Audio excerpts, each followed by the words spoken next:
There's an old saying that the enemy of my enemy is my friend, but that's not always true. The guy who disagrees with the guy you disagree with isn't necessarily someone that you should agree with. Welcome to SkyWatch TV. It's Tuesday, November 22nd, 2016. I'm Derek Gilbert. A special broadcast today as we bring in an expert to discuss something that I found intriguing. We've been watching the Trump administration putting together its team and nominating people for new positions in the incoming administration. And one of the posts that was nominated or filled was the position of National Security Advisor. And on the surface, it appears to be a pretty good choice. We're talking about retired Lieutenant General Michael Flynn, retired Marine Corps general, who has been critical of the Obama administration's handling of the situation in the Middle East, specifically Syria, Iraq, and the political and military implications and complications therein. But just because Lieutenant General Flynn disagreed with the Obama administration doesn't necessarily mean he's the best choice for the job.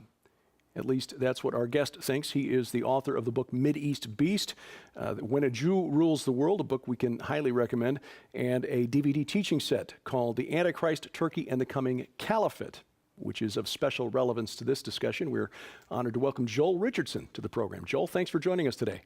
Derek, it's good to be with you. You also, I should point out, are the host of a weekly video broadcast called The Underground. And your most recent program, you took issue with the nomination of Lieutenant General Flynn. What are your concerns with him? Sure. Well, I've had two primary concerns. One is an article that he wrote actually the day of the election, and it was for The Hill, which is a very widely known online news site in Washington. And in that, he was really, very clearly, in a very strong opinion piece, he was praising the current president of Turkey, former prime minister, current president, Recep Tayyip Erdogan. And the statement that he was making, the point that he was making is that Turkey is our real friend and they need our help, and that what we should do in order to let them know that we're such good friends is we should extradite this cleric that lives in Pennsylvania, who's also, a Turkish cleric named Fethullah Gulen. Right. Now, my problem is not with his statement that we should extradite Gulen. I don't have a problem with that. My problem is his praising of Erdogan. We're dealing right now in Turkey since the coup. Just sort of all veneer of moderation has come off the current president. You're dealing with a guy right now who he's been giving sanctuary to the leaders of Hamas in Turkey. Over the past several years, he's been one of the most outspoken critics of Israel, not just critics of Israel, but using, just crazy rhetoric. And so he's the leader of the AKP party. The AKP party is the ruling Turkish Islamist government. This is basically the Muslim Brotherhood branch in Turkey. Mm-hmm. Okay, so now, listen, we need to be wise as serpents, but gentle as doves. I understand that there's all sorts of, we need to be very careful in the way we approach the whole geopolitical situation. But the fact that he's coming out and praising Erdogan, who is emerging as one of the worst dictators, one of the most dangerous Islamists in the earth right now, as our real friend, in my opinion, this fundamentally disqualifies him from the position of National Security Advisor. And to make matters worse, when the coup was unfolding, General Flynn was speaking at an Act for America chapter somewhere. I'm not sure. I watched the video. And he was actually speaking the night that the failed coup was unfolding. Mm-hmm. He actually cheered. He actually cheered the coup at that time. Now, of course, I would have been thrilled to have seen the current government in Turkey overthrown. But since then, his company, which is called Flynn Intel, which is registered as a lobbying organization with Congress, and he's got registered lobbyists working for him. They entered into a fairly lucrative contract with a Turkish businessman. And so, all evidence points to the fact that it was because of this contract where he received tens of thousands of dollars that he's changed his position on Turkey. This is the issue that the Trump administration is trying to get rid of in Washington, which is corrupt lobbyists. And listen, I voted for Trump. I'm rooting for him. I'm praying for him. But we need to, those that did vote for him, we need to hold him accountable. And so right off the bat, in my opinion, putting General Flynn, retired Lieutenant General Flynn, in this position is a big mistake. And I think the Christian community, I think we legitimately need to call for his resignation. Now, one of the first things that Vice President-elect Mike Pence did when he was named the head of the transition team was to eliminate all the lobbyists from the transition team, which was a good move. Lieutenant General Flynn and his consulting firm accepting money from a Turkish businessman, that's the same sort of thing that many of us were critical of Hillary Clinton for doing with the Clinton Foundation. Although, to be fair, at least Lieutenant General Flynn wasn't making any pretense of his organization being a not-for-profit. Let me ask this. Why would it be such a concern if Lieutenant General Flynn was simply wrong on Turkey? If he was right about other things and just wrong on Turkey, what would be the danger? Well, first of all, I mean, there was some subtle other points. I mean, when he was speaking at the Act for America, he kept referring to Erdogan as Erdogan. Now, you go, maybe that's a small matter, but, we all made fun of, the third-party candidate when he didn't know where Aleppo was. But when you're hiring someone as the national security advisor and they don't even know how to pronounce one of the most prominent world leaders' names, acting as though they're an expert or presenting themselves as an expert, I mean, this is, that right there, little things like that, these are red flags. Back in February of this year on his Twitter account, he actually retweeted and posted a video in which he said, fear of Muslims is rational. And it was this video that was kind of a really, listen, I'm the author of a book called Islamic Antichrist. Right. I'm not soft on Islam. I'm not unaware of the dangers and the threat of Islam. But when I see videos like what he reposted saying, that it's the goal of Islam to enslave or exterminate 80% of the population. And then it's legitimate fear mongering. And listen, we just had 8 years of an administration that refused to even use the term Islamic terrorism. And that was ridiculous. We all know that was ridiculous. But we don't simply, allow the pendulum to swing to the complete opposite direction and just say all Muslims want to kill us, enslave us, or wipe us out. That's ridiculous. Right. Anyone that has been involved in outreach to Muslims, who actually knows Muslims, knows that that's ridiculous. So things like this, I look at it and I go, this guy, in my opinion, and again, I'm not the I don't present myself as the expert, but I look at him and I go, he is not qualified to be in the position that he's in. There are plenty of well-qualified military leaders, retired leaders in Washington that would be far better picks. I'm happy that he understands the dangers of Islam, but as I said, we need someone who's going to take a wise, godly, and an informed position. And I think that he's falling down on a few of those points. Well, again, to the point with Prime Minister, or rather President, former Prime Minister Erdogan, there have been a number of stories that we've mentioned here on SkyWatch TV over the last 6 months, and of course, we talked some back in July because we were at the Prophecy Conference out in Colorado Springs while the failed coup was taking place. President Erdogan recently called into question the 1923 Treaty of Lausanne. He's got military forces inside northern Iraq in the region of Mosul. It has been announced within the last month that the Turkmen, who have a small enclave west of Mosul, want their own independent province inside Nineveh province in Iraq. He's also got military forces backing the Syrian Democratic Forces. Well, what's in a name anyway, in Iraq, or rather in northern Syria, moving towards the town of El Bab, and where they are very likely to encounter the armed YPG, the Kurdish militia, who have been our best friends really in the fight against ISIS.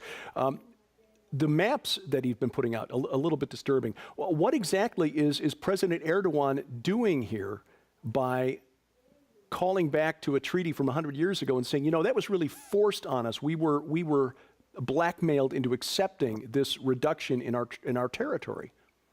Yeah, well, essentially, he's making reference to this agreement where Turkey capitulated and accepted a much smaller parcel of land, if you will, than what they believed they were entitled to.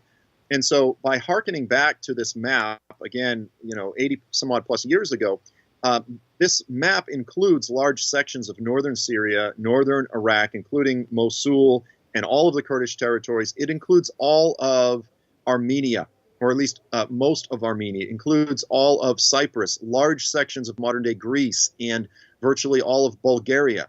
Now, when he's saying we basically should never have been forced to accept our modern map, this other map is how we view it. This is expansionist imperialist rhetoric. We may have disregarded Hitler when he started talking this way, back in the 1930s, but pretty soon it became clear that he was not just, this was not just rhetoric. He meant it.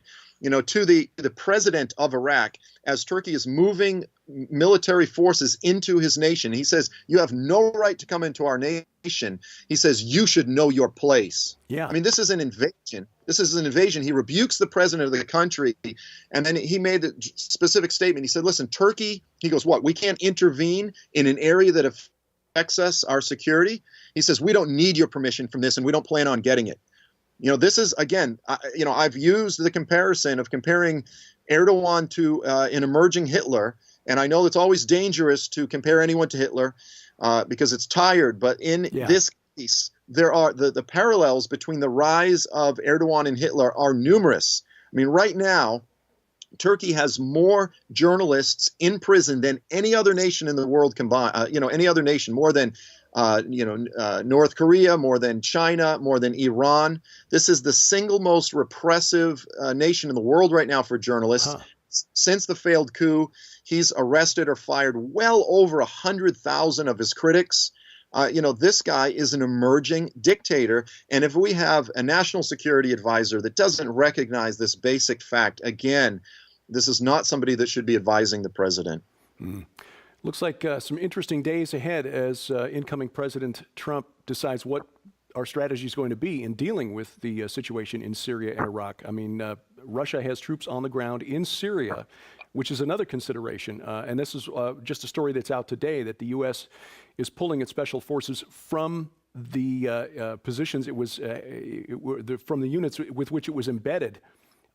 We had special operators with the Syrian Democratic Forces moving on the city of Al-Bab, and we've pulled them out because of the potential conflict with the Kurds. But we need to remember that's also in the general vicinity of Aleppo, where the Russians have troops on the ground and could conceivably, if they get too close, draw fire from the Russians. This is a potentially dangerous situation in that regard. But then again, coming back to what President Erdogan hopes to accomplish, it is not as well. Let's just say I wouldn't want that job. No. I mean, that's the thing is, as the church, we need to be praying for wisdom. We need to be praying for wise leaders, and we need to be encouraging wise leaders to come around President Trump. Look, Mike Pence, VP Mike Pence is he's got a lot of experience in the Middle East. I mean, this was his job.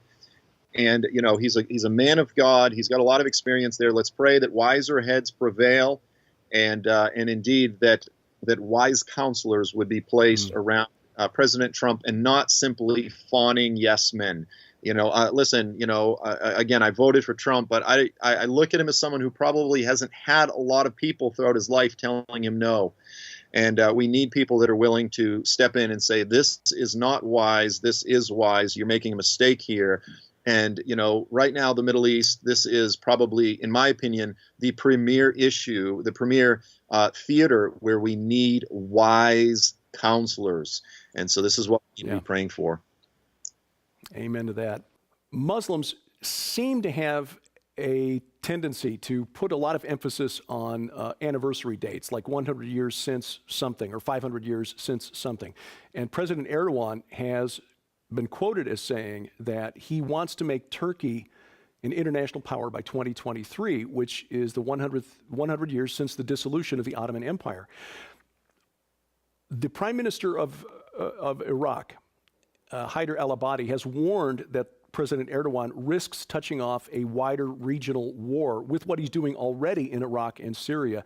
What is the risk that he might be willing to do so in order to achieve his neo-Ottoman? Well, I think it's tremendous. Again, we have so many evidences that he is indeed moving toward this sort of neo-Ottoman vision, that he wants to turn to the this former state of having this paternal leadership over the whole Middle East. You know, the Turks, in a lot of ways, they look down on the Arabs as sort of these uncultured, slightly barbaric Muslims that need the more cultured Turkish parental oversight.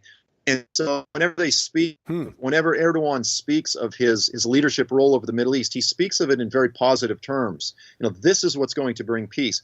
We're seeing, even in the West, we're seeing an increase of Western analysts that are speaking of the caliphate, more of a Ottoman Turkish caliphate, as a good thing, saying the whole reason the Middle East is a mess is because of Sykes-Picot, is because of the Western colonizing powers abolishing the caliphate, and by bringing it back, that's what will restore order and this sort of thing. So, you know, listen, this is the type of language that I will expect to see from the Antichrist.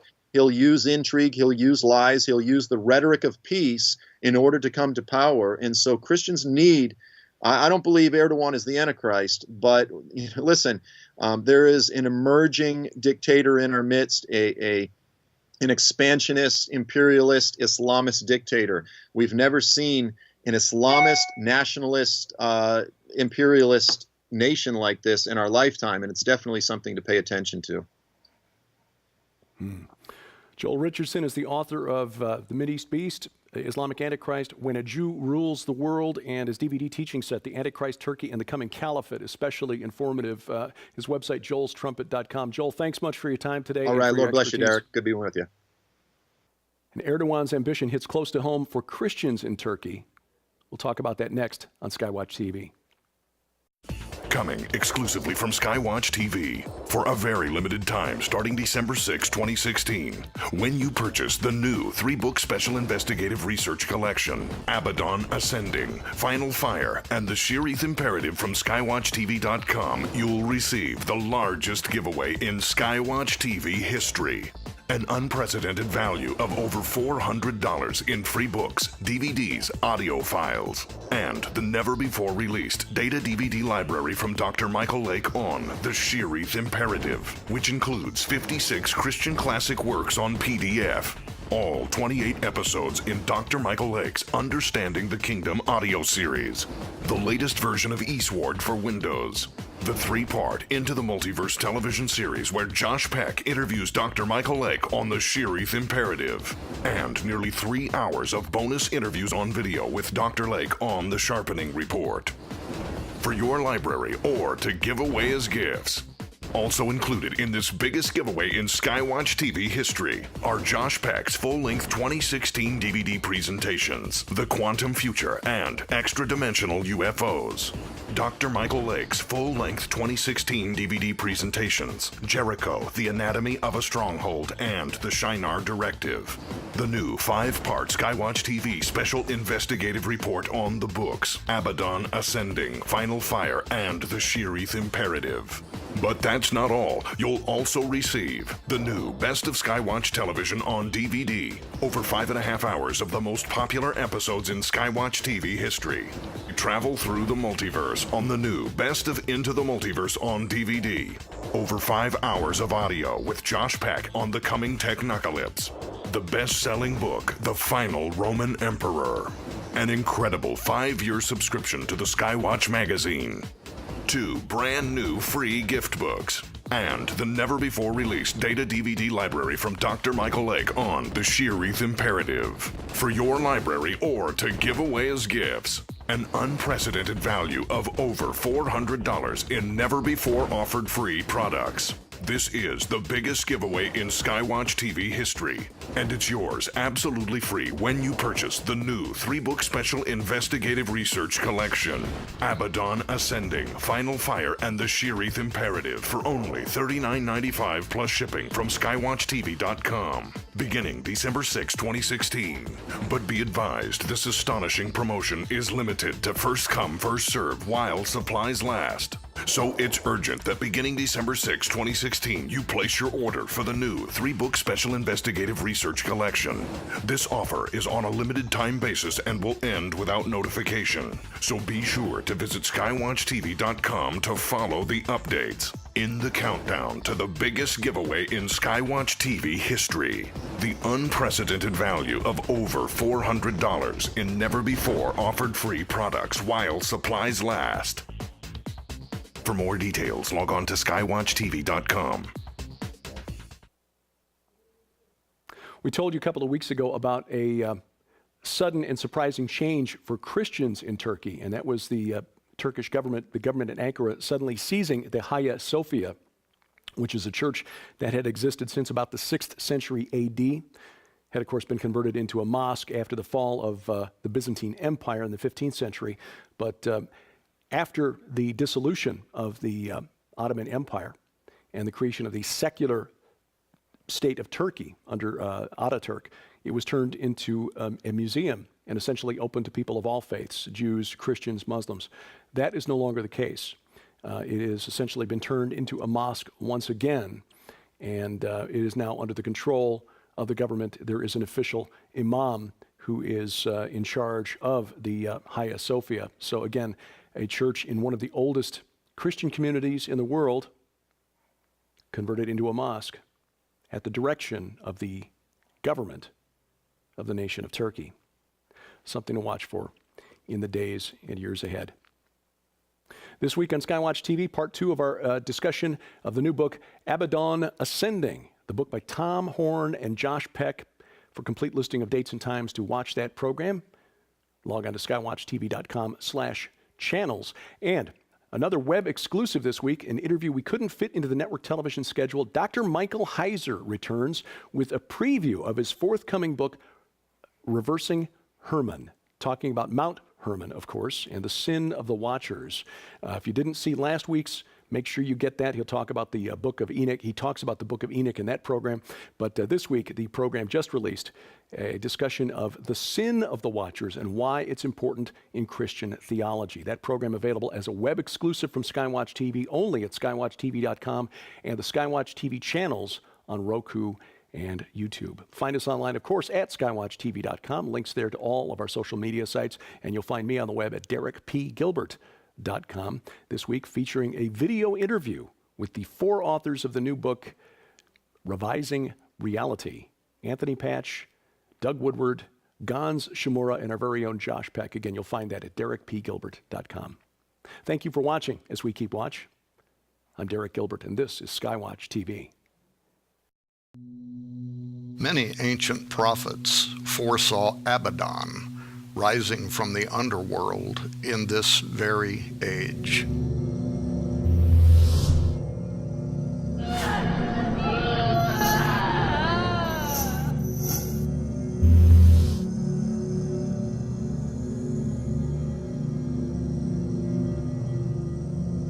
The satanic human sacrifice by CERN employees in front of the god Shiva was called parody.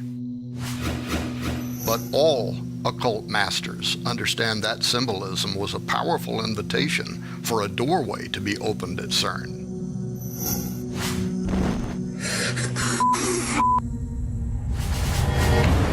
The secret origins of CERN are nefarious to the core. Sergio Bertolucci, the science director at CERN, admits that they're trying to open a doorway to a parallel reality, and they hope that something, unknown unknowns he calls them, will come through it. And CERN was built right over Apolliacum, where the ancients believed the doorway to Abaddon and the bottomless pit exists. Is the bottomless pit from Revelation chapter 9 about to open? The biggest and most secretive investigation ever is set to be published, disclosing what no report has done before in Abaddon Ascending. Technology today is being developed so that we can communicate with extra-dimensional entities. The ancient conspiracy at the center of CERN's most secretive mission. But how will God's people, the remnant, prevail over the principalities of darkness during the final showdown between heaven and hell? Though hell may have its directive, heaven has its imperative. Increasing evidence from around the globe of miracles, healings, and prophetic visions indicate that God is already raising up an army of believers for the greatest awakening yet. Coming this December, internationally acclaimed best-selling authors and researchers Dr. Thomas Horn, author and researcher of quantum physics Josh Peck, college president Dr. Michael Lake, investigative researcher Reverend Donna Howell, and the host of Southwest Radio Ministries, Dr. Larry Spargimino. A research finale so huge and important it had to be published in a new 3-book collection. Abaddon Ascending, the ancient conspiracy at the center of CERN's most secretive mission, the Shirith Imperative, empowering the remnant to overcome the gates of hell. He always has a plan. He's playing chess while the devil's playing checkers. Final Fire. Is the next great awakening right around the corner? There are signs all around the world right now that we are on the cusp of the next great spiritual awakening. There is revival breaking out now where there has never been the faith. This 3-book collection available December 6, 2016. For more details, log on to SkyWatchTV.com.